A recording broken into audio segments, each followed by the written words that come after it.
এর মাধ্যমিকে রাসায়নিক গণনার উপরে প্রশ্ন থাকবে, অঙ্ক করতে হয় আর কি। রাসায়নিক গণনার যে প্রশ্নগুলো থাকে সেই অঙ্কগুলো করতে গেলে কতগুলো বিষয়ের উপরে প্রাথমিক ধারণা থাকতে হবে। কি প্রথম হচ্ছে রাসায়নিক সমীকরণ,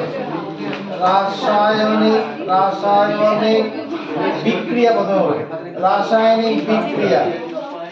এই রাসায়নিক বিক্রিয়া কাকে বলে, তারপরে যেটা পড়তে হবে রাসায়নিক ওই বিক্রিয়ক ও বিক্রিয়াজাত পদার্থ, মানে রাসায়নিক বিক্রিয়ার উপরে কিছু তথ্য জানতে হয়। তারপরে রাসায়নিক সমীকরণ, রাসায়নিক সমীকরণ রাসায়নিক সমীকরণ জানার পরে আমাকে ওই পারমাণবিক আণবিক ভর জানতে হবে, মোলার আয়তন জানতে হবে। ওগুলো জানবো আস্তে আস্তে। প্রথমে রাসায়নিক বিক্রিয়া সম্পর্কে জানবো। রাসায়নিক বিক্রিয়া কাকে বলে? কোনো একটি যৌগ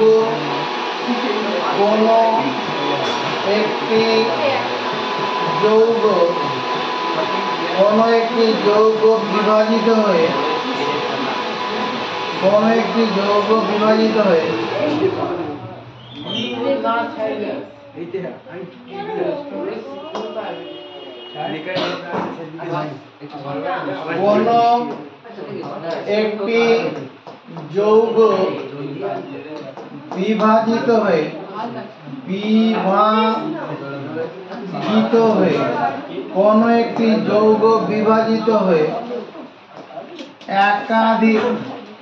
একাধিক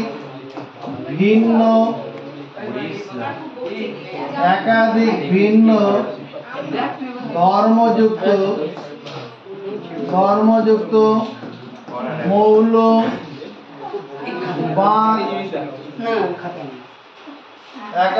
মৌল বা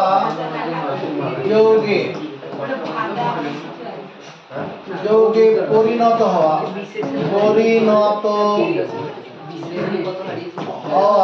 বা কি বললাম, কোন একটি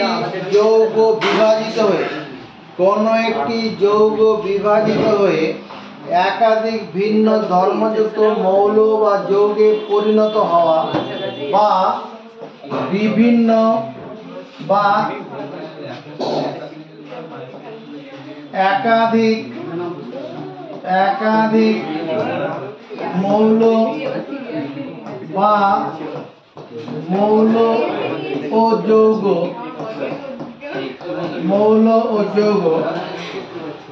একাধিক মৌল ও যৌগ পরস্পর বিক্রিয়া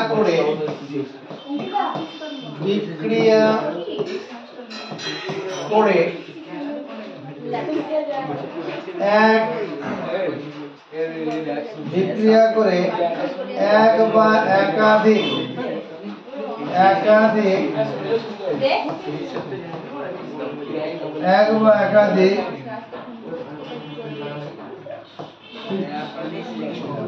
যৌগ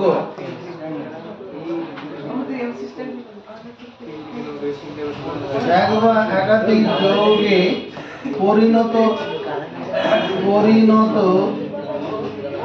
হওয়ার ঘটনাকে বলে রাসায়নিক বিক্রিয়া।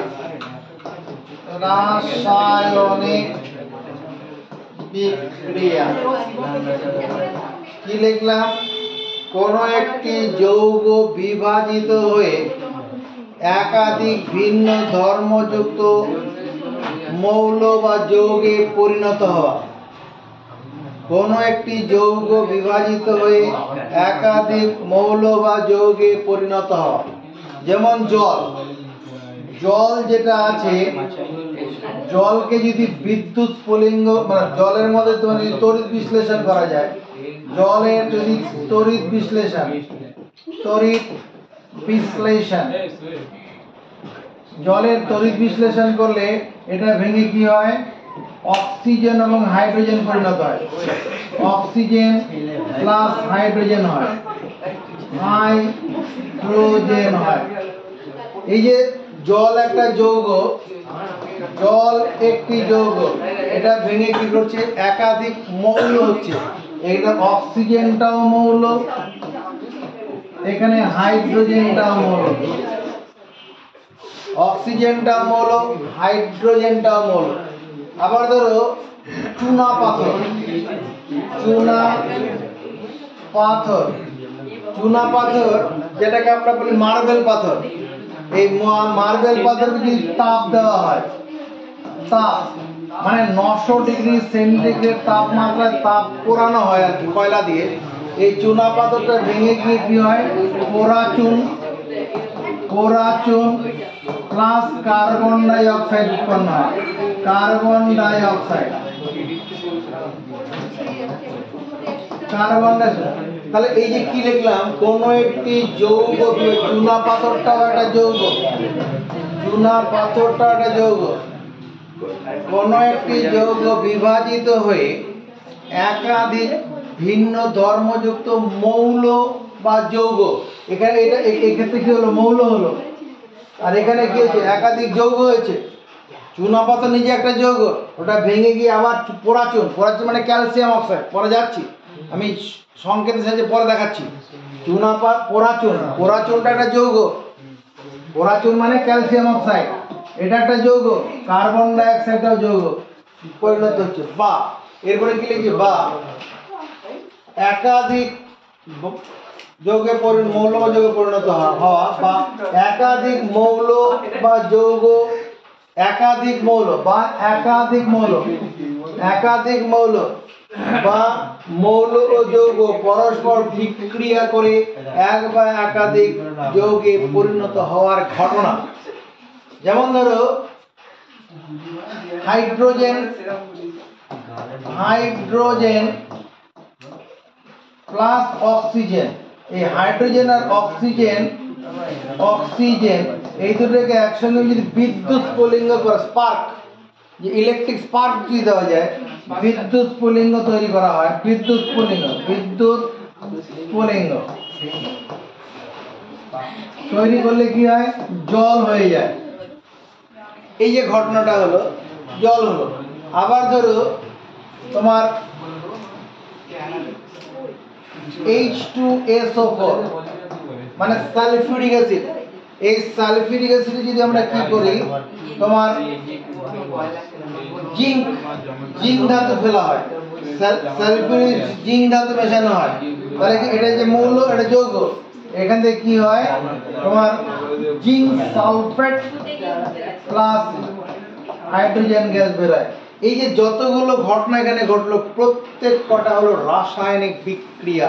দেখো এই প্রত্যেক, এরা প্রত্যেকে রাসায়নিক বিক্রিয়া, এরা সেটা প্রত্যেকে রাসায়নিক বিক্রিয়া, প্রত্যেকে রাসায়নিক বিক্রিয়া। কেন রাসায়নিক বিক্রিয়া, এবার সংজ্ঞাটার সঙ্গে মিলিয়ে দেখো। কোন একটি যৌগ বিভাজিত হয়ে একাধিক ভিন্ন ধর্মযুক্ত মৌল বা যৌগে পরিণত হওয়া, এখানে ঘটনা বুঝলাম 1, 2 থেকে। বা একাধিক মৌল বা যৌগ বিক্রিয়া করে এক বা একাধিক যৌগে পরিণত হয়। এই যে দুটো মৌল মিলে নতুন যৌগ হলো, বা মৌল যৌগ মিলে কি যৌগে পরিণত হওয়া, এই ঘটনাকে রাসায়নিক বিক্রিয়া বলা হয়। তাহলে এগুলো প্রত্যেকটা রাসায়নিক বিক্রিয়া হলো। আমরা এবার রাসায়নিক সমীকরণটা কি স্যার, রাসায়নিক সমীকরণ, রাসায়নিক সমীকরণ, রাসায়নিক সমীকরণ হচ্ছে কোন রাসায়নিক বিক্রিয়াকে চিহ্ন ও সংকেতের সাহায্যে সংক্ষেপে প্রকাশ করার পদ্ধতিকে, কোন রাসায়নিক বিক্রিয়াকে, কোন রাসায়নিক বিক্রিয়াকে চিহ্ন ও সংকেতের সাহায্যে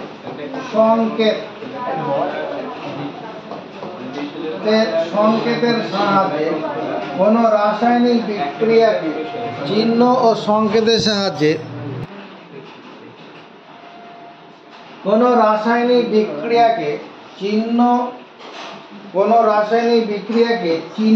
ও সংকেতের সাহায্যে সংক্ষেপে প্রকাশ করার পদ্ধতিকে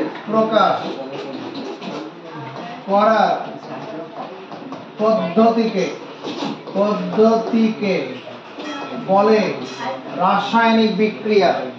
দেখো, কোন রাসায়নিক বিক্রিয়াকে রাসায়নিক সমীকরণ হবে, রাসায়নিক সমীকরণ কোন রাসায়নিক বিক্রিয়াকে চিহ্ন ও সংকেতের সাহায্যে সংক্ষেপে প্রকাশ করার পদ্ধতিকে বলে রাসায়নিক সমীকরণ। আমরা রাসায়নিক সমীকরণ এইমাত্র কি বললাম? রাসায়নিক সমীকরণ, তুই সিঁদুর হয়ে যাবে। রাসায়নিক সমীকরণ চিহ্ন ও সংকেতের সাহায্যে কোন রাসায়নিক বিক্রিয়াকে সংক্ষেপে প্রকাশ করার পদ্ধতিকে বলে রাসায়নিক সমীকরণ। যেমন ধরো, চুনা পাথরকে পোড়ালে উৎপন্ন হয় পোড়াচুন এবং carbon die oxide gas. Carbon die oxide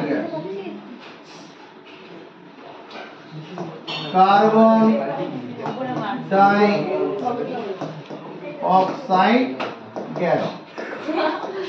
এই যে ঘটনাটা বললাম, এই ঘটনাটা রাসায়নিক বিক্রিয়া, সমীকরণ না। সমীকরণটা কি? চুনা পাথরের সংকেত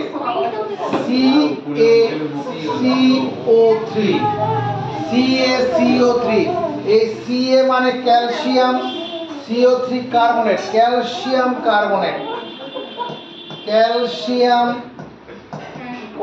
কার্বনেট। চুনা পাথরের রাসায়নিক নাম হচ্ছে ক্যালসিয়াম কার্বনেট। এই ক্যালসিয়াম কার্বনেটকে যদি পোড়ানো হয়, তোমার 900 ডিগ্রি সেন্টিগ্রেড তাপমাত্রা উত্তপ্ত করলে, এটা কয়লা দিয়ে এরকম করা যায়, করলে পরে এটা ভেঙে গিয়ে যেটা হয় CaO, এটা ছোট হাতের, ক্যালসিয়ামের C বড় হাতের, এই ছোট হাতের, আর O বড় হাতের, অক্সিজেনটা বড় হাতের, ক্যালসিয়াম অক্সাইড এবং কার্বন ডাই অক্সাইড, C বড় হাতের, O বড় হাতের। এখানে এটা হচ্ছে পোড়াচুন, যার রাসায়নিক নাম হচ্ছে ক্যালসিয়াম অক্সাইড। এটা পোড়াচুন বা যার রাসায়নিক নাম ক্যালসিয়াম অক্সাইড।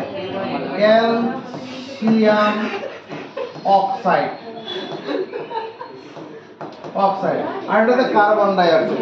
এটা হলো রাসায়নিক সমীকরণ। ইহা হলো রাসায়নিক সমীকরণ। কারণ এটা চিহ্ন সংকেতের সাহায্যে রাসায়নিক বিক্রিয়াটা কি করলাম? আমরা সংক্ষেপে প্রকাশ করলাম। উপরে যে ঘটনাটা ঘটেছে, এটাকে সংক্ষেপে প্রকাশ কিভাবে করা হয়, এটা রাসায়নিক সমীকরণ। আবার দেখো, লঘু সালফিউরিক অ্যাসিড, আমি এটা 2 নম্বর উদাহরণ দিচ্ছি। লঘু সালফিউরিক অ্যাসিডে সালফিউরিক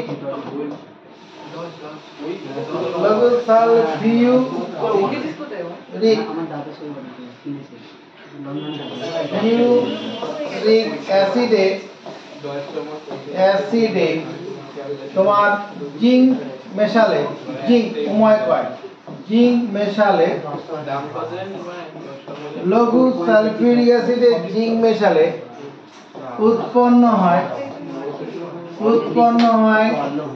জিঙ্ক সালফেট।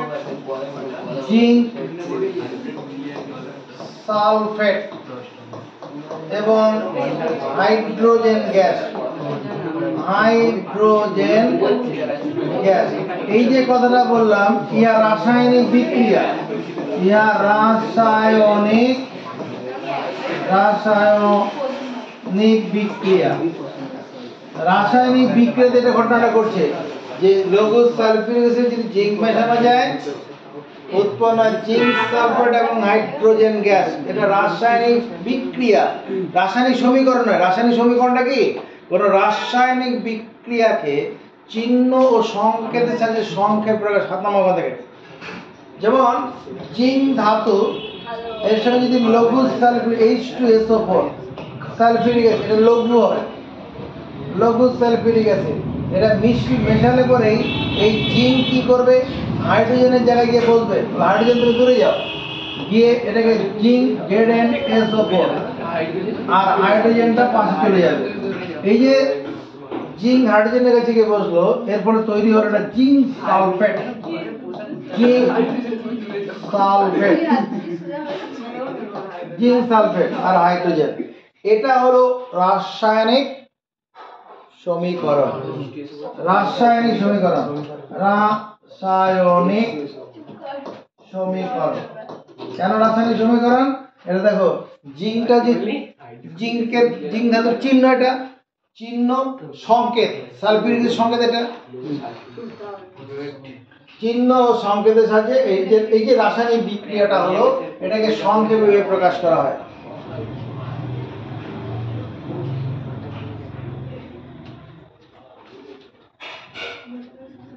এবার আমরা যে রাসায়নিক গণনা পড়তে যাব, সেখানে এই রাসায়নিক সমীকরণ গুলো সম্পর্কে একটা ধারণা থাকতে হবে। ধারণা মোটামুটি হয়েছে, রাসায়নিক বিক্রিয়া, রাসায়নিক সমীকরণ, দুটো ধারণা হয়েছে। এবার দেখো, এই রাসায়নিক, এই যে বিক্রিয়াটা হলো আর যে রাসায়নিক সমীকরণ দেখলাম, এই রাসায়নিক সমীকরণের বাদিকটা, সমান চিহ্নের বাদিকটা, যে উপাদানগুলো রয়েছে এগুলোকে বলে বিক্রিয়ক। রাসায়নিক বিক্রিয়ায় যে পদার্থগুলো অংশগ্রহণ করে, কোন রাসায়নিক বিক্রিয়ায় যে পদার্থগুলো অংশগ্রহণ করে তাকে বলে বিক্রিয়ক। কোন রাসায়নিক বিক্রিয়ায়, কোন রাসায়নিক বিক্রিয়ায় যে পদার্থগুলি অংশগ্রহণ করে,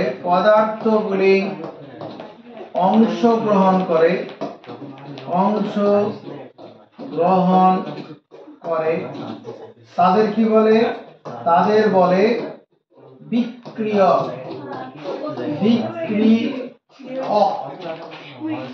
বিক্রিয়ক।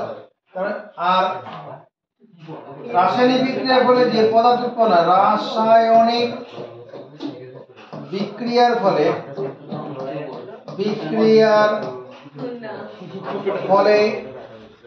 যে পদার্থ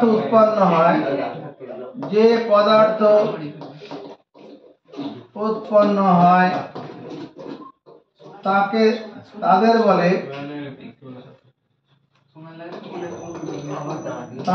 বলে বিক্রিয়াজাত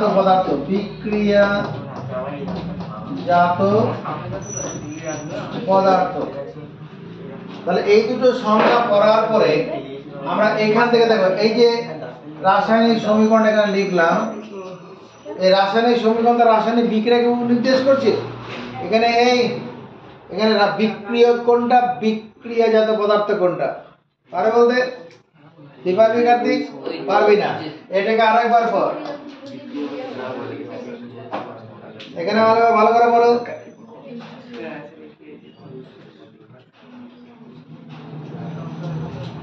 এটাকে আমি 1 নম্বর রাসায়নিক বিক্রিয়া বলছি, এটা 2 নম্বর রাসায়নিক বিক্রিয়া বলছি। তাহলে 1 নম্বর রাসায়নিক বিক্রিয়া, 1 নম্বর রাসায়নিক বিক্রিয়ায় বিক্রিয়ক কে আছে? 1 নয়, জ্বালাও বন্ধ করো। 1 নম্বর রাসায়নিক বিক্রিয়া বিক্রিয়ক কি আছে? তো বিক্রিয়ক হলো ক্যালসিয়াম কার্বনেট, CaCO3। এবং বিক্রিয়াজাত পদার্থ হলো বিক্রিয়াজাত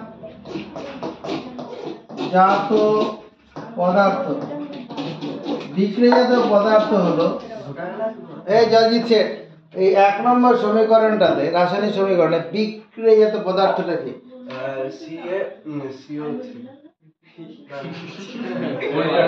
তুই বল শেখ। CaO এবং কার্বন ডাই অক্সাইড, পরাচুন তৈরি হয়েছে আর কার্বন ডাই, ওগুলো যে বিক্রিয়াজাত পদার্থ। 2 নম্বর সমীকরণে বিক্রিয়ক এবং বিক্রিয়াজাত পদার্থ কি? কি বলে দে? Zn plus H2SO4 হচ্ছে বিক্রিয়াজাত বিক্রিয়ক পদার্থ। জিঙ্ক এবং H2SO4 হলো বিক্রিয়ক, আর জিঙ্ক সালফেট এবং হাইড্রোজেন হলো বিক্রিয়াজাত পদার্থ। লিখে নাও।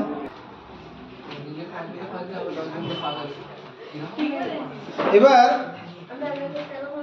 এই রাসায়নিক গণনা পড়তে গেলে বিভিন্ন যৌগের নাম সম্পর্কে আমাদের একটা ধারণা থাকতে হবে, তার সঙ্গে যৌগের সংকেত লেখার ব্যাপারটা মাথায় রাখতে হবে।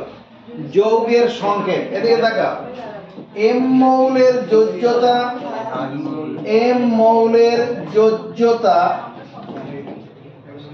X এবং N মৌলের যোজ্যতা Y হলে, M মৌলের যোজ্যতা X, N মৌলের যোজ্যতা Y হলে M এবং N দ্বারা গঠিত যৌগের সংকেত,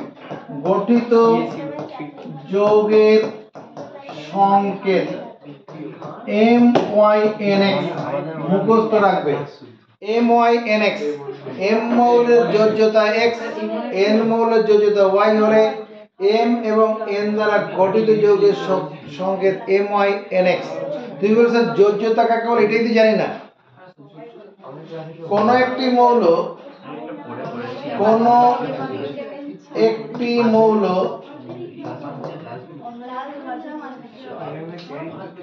কোন মৌলের একটি পরমাণু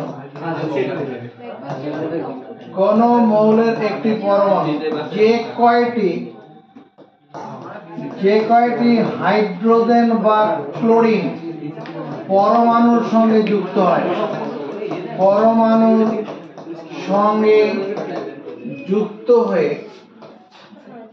যুক্ত হয়ে যৌগ গঠন করে, কোন একটি মৌলের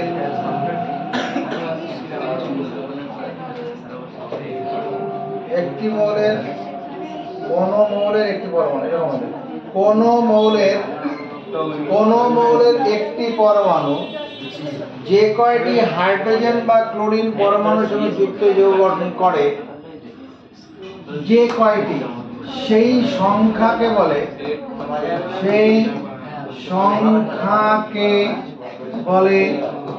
মৌলটির যোজ্যতা। মুখস্থ করব। কোন মৌলের একটি পরমাণু যে কয়টি হাইড্রোজেন বা ক্লোরিন পরমাণুর সঙ্গে যুক্ত যৌগ গঠন করে, সেই সংখ্যাকে বলে মৌলটির যোজ্যতা। এদিকে তাকাবে। যেমন ধরো সোডিয়াম, তাকাতে বলছে এদিকে। সোডিয়াম একটা ধাতু, সোডিয়াম হলো, এটা কি করছে, যখন ক্লোরিনের দেখা পায়, সোডিয়াম ক্লোরিনের সঙ্গে বিক্রিয়া করে এরকম তৈরি করে সোডিয়াম ক্লোরাইড NaCl। এখানে দুটো ক্লোরিন পরমাণু আছে, এটাকে ব্যালেন্স করে এখানে 2 দাও, তাহলে এখানে 2 দাও। তাহলে এখানে কি হলো একটু ভালো করে তাকিয়ে দেখা যায়, এখানে 2NaCl মানে NaCl প্লাস NaCl। কি দেখতে পাচ্ছি এখানে, এই সোডিয়ামের একটি পরমাণু কি হয়েছে, একটি ক্লোরিন পরমাণুর সঙ্গে যুক্ত হয়েছে। সোডিয়ামের একটি পরমাণু একটি ক্লোরিন পরমাণুর সঙ্গে যুক্ত হয়েছে, তাই না? এখানে সোডিয়ামের একটি পরমাণু একটি ক্লোরিন পরমাণুর সঙ্গে যুক্ত, ক্লোরিন পরমাণুর সঙ্গে যুক্ত হয়ে কি করেছে? NaCl যৌগ তৈরি করেছে। যৌগ তৈরি করেছে, হ্যাঁ, সোডিয়াম ক্লোরাইড খাদ্য লবণ করেছে। অতএব সোডিয়াম N এর যোজ্যতা কত হবে? 1। সোডিয়ামের যোজ্যতা হলো 1।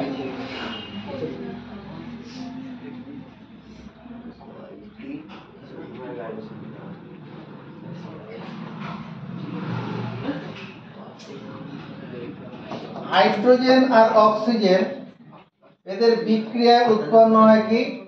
জল, H2O। এখানে একটা 2 দিয়ে দাও, এখানে 2 দাও, ব্যালেন্স হয়ে যাবে। এখানে কি ঘটনাটা ঘটলো ভালো করে তাকিয়ে দেখো। এখানে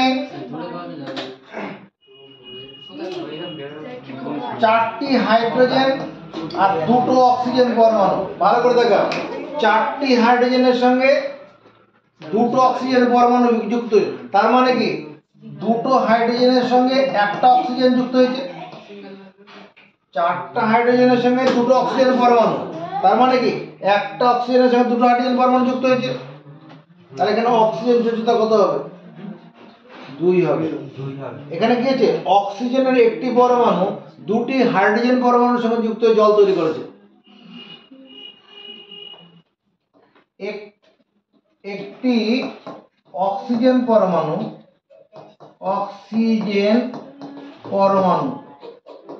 কি করেছে? 2টি H পরমাণুর সঙ্গে যুক্ত হয়ে জল উৎপন্ন করেছে।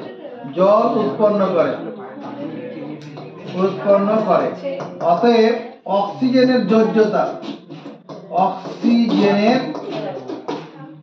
যোজ্যতা কত লিখবো? 2। সংজ্ঞাটা বলে দেখো। কোন মৌলের একটি পরমাণু যে কয়টি হাইড্রোজেন বা ক্লোরিন পরমাণুর সঙ্গে যুক্ত হয় তাকে বলা হয় ওই মৌলের যোজ্যতা। এবার মৌলের নাম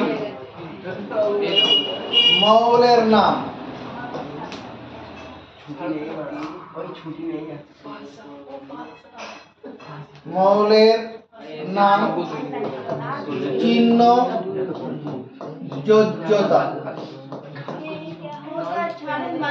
মৌলের নাম যেমন হাইড্রোজেন চিহ্ন H, যোজ্যতা 1।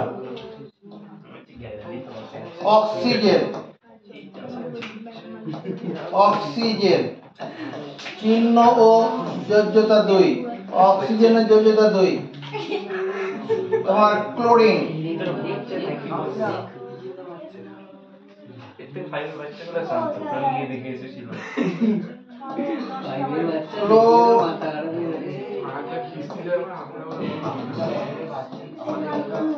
ক্লোরিন হচ্ছে Cl, যোজ্যতা 1।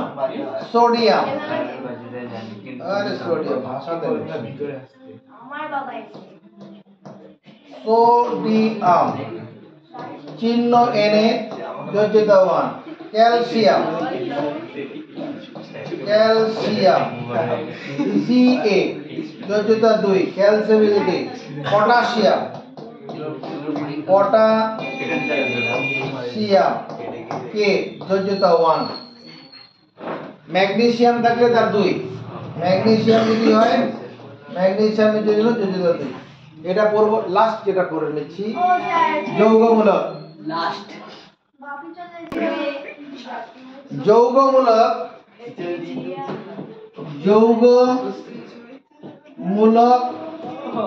তার সংকেত লিখবো যোজ্যতা। যৌগমূলক যেমন সালফেট সংকেত SO4, যোজ্যতা 2। কার্বনেট CO3 যোজ্যতা 2, নাইট্রেট তরবলায় কাট নাইট্রেট NO3 যোজ্যতা 1, নাইট্রেটের 1, অ্যামোনিয়াম অ্যামোনিয়াম হচ্ছে NH4 যোজ্যতা 1, NH4 যোজ্যতা 1। এইটুকুন পরে আছে পরের দিন।